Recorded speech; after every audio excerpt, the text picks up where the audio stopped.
What is digital marketing?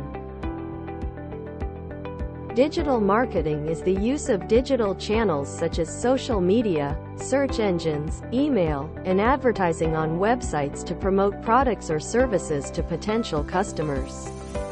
It's like traditional marketing, but instead of using print ads or billboards, businesses use digital platforms to reach their target audience.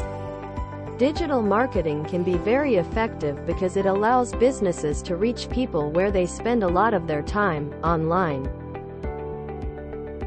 Who can do digital marketing?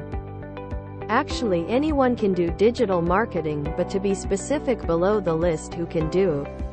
Anyone who is willing to make their career in digital marketing can do digital marketing. Undergraduate, graduate, postgraduate. Small or big business owners. House handling women's. Anyone with career gap who wanted to come back. What will you learn in digital marketing?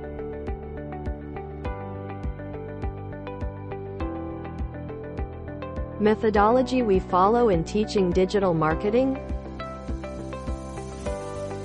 Our students working in PwC, TCS, Avanti, ITC, and many more.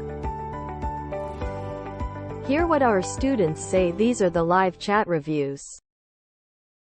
Looking for a guidance for digital marketing career? Call 91522143999 or visit our website www.upsurgeinfotech.com.